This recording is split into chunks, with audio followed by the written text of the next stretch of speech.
Hello, everyone. Welcome to another snippet on what pharmacists do. Today, I have with me Dr. Meg Awunti. Dr. Meg is from Cameroon, just like me. And we met a little while ago while she was preparing for residency and interview application. So she's my first mentee under the Rookie Pharmacist Project. Dr. Awunti graduated from Wingate University School of Pharmacy. You're the first pharmacy graduate I have on that is not from Tuba University. So this is the first. This is exciting. I'm so happy to have you, Meg. Welcome. How are you? Thank you. Thank you for having me here. I'm really excited. You're welcome. You're welcome. So can you tell us a little bit about how we met? I think you'll sound better if we hear it from you. All right. So we met last year when I was applying for residency. Mm-hmm. And like she said, I graduated from Wingate University School of Pharmacy in the class of 2020. Mm-hmm. I got laid off immediately after graduation, unfortunately. And that was a really, really rough patch for me.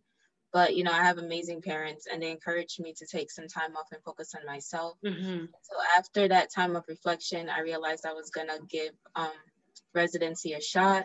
But then I knew that I didn't have a path to apply to residency. And I figured one of the best ways to overcome that is to find mentors. And so that's how I met Bridget.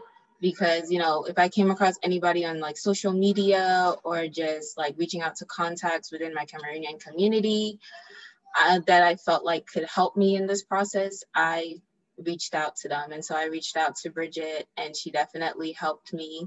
I'm so glad preparing for residency. I found her video on YouTube. She was definitely there. She was there also when residency didn't work out. So I applied for round 1 and round 2, and it was a very, very low period in my life. But then, everything happens for a reason. So one of my other mentors, that had been by my side throughout the process,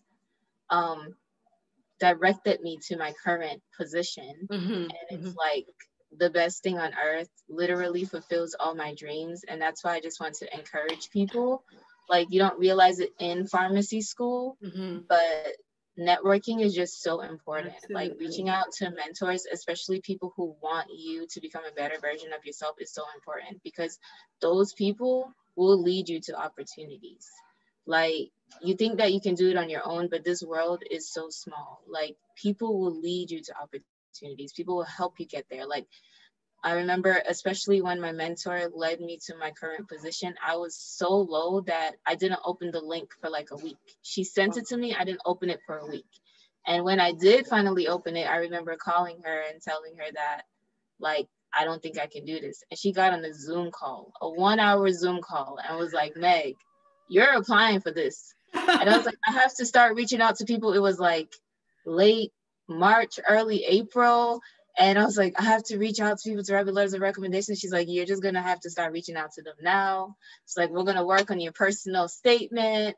And like, I didn't interview for my current job until June 4th. But then like June 9th, they gave me an offer. But then when I finally got the offer letter, they had actually written it June 7th. So I interviewed on Friday and they had already given me the position the following Monday. Oh my God, I'm having goosebumps. I remember all this that you're describing, us talking back and forth, and I'm so happy reviewing resumes, reviewing letters of CV, everything, prepping for interviews. And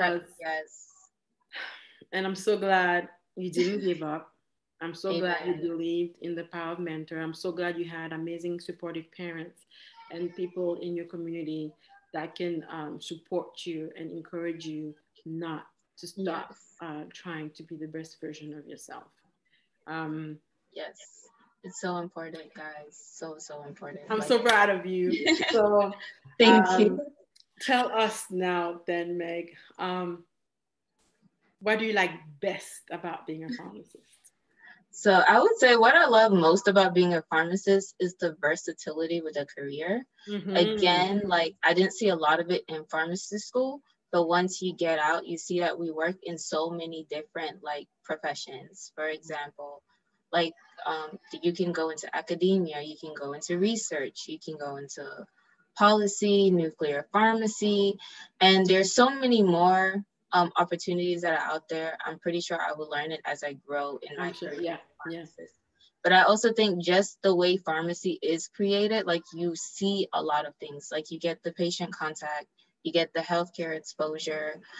You also get to see the financials with like billing and how much it's costing a business to actually stay open, and what the government is incurring to like run these services. Like you get the whole like round picture to understand why certain things affect what before you make your judgment. And you know, I just think it's just such a versatile like career.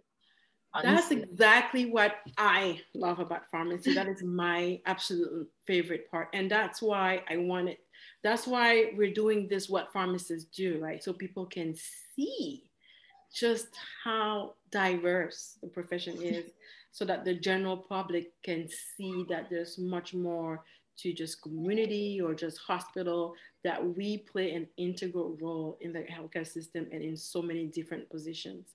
And speaking of versatility, your new position is totally non-traditional, totally not what anyone would expect from a pharmacist. Tell us about it, please. So I am currently the health equity postdoc fellow at the University of Florida in the Orlando campus. All through pharmacy school, like I realized I like health equity, but I didn't know it was called health equity. Like I didn't know it was called health equity till I finally clicked on the link, and I was like, this is everything I want to do with my life. Yeah. And so basically what health equity is trying to, the goal is to alleviate the barriers that cause different health outcomes among different groups of people. For example, it could be because of race and ethnicity, socioeconomic status, geographical location, education, you know, language barriers, and all these little things that like can cause your health outcomes to be worse. Yeah. And so in terms of what I do, like it's primarily research. So it's a new field for pharmacy. It's a new position. So I'm basically rolling with the punches. I'm the rookie pharmacist there. You are setting up the floor for more pharmacists to come. Yes. You have a big load on your shoulders. I'm really interested. I can't wait to see what your research is on and what kind of findings you come up with from a pharmacist perspective. Remember, what perfect timing, because with COVID just most recently, we saw that Black people and other minorities have higher incidence of COVID and worse outcomes from COVID. Yes. Right? And it's not just with COVID, it happens with hypertension, diabetes, other chronic diseases that put certain minorities, certain people with certain education level or certain race or certain social economic status at different outcomes as far as health is concerned. And as in this position, you're going to be somehow looking at from a medication standpoint, how can we reduce this? So like from coming from the drug expert, like how do we help with public health? Because we're not at that table yet. You have nurses, you have doctors, you have researchers, but it's like it's about time. Pharmacists, it's about time we got a pharmacist there at the table to help push public health, help like get involved in like policy development. Because at the end of the day, all of this research is not useful unless we're changing policies and making healthcare like affordable and accessible and equitable for all persons that like seek help. Yes. Meg. It's Meg Chola. Meg, you are absolutely amazing, awesome. I'm so proud of how far you've come, and I can't wait to see how far you go. Thank you for coming on and shining the light on what you do. Until the next episode. And until Meg gets back on to tell us about her research, you guys stay blessed. I love you. God bless you. Until next time. Bye-bye. Thank you. Bye, Meg. Bye. Thanks for coming on. Bye.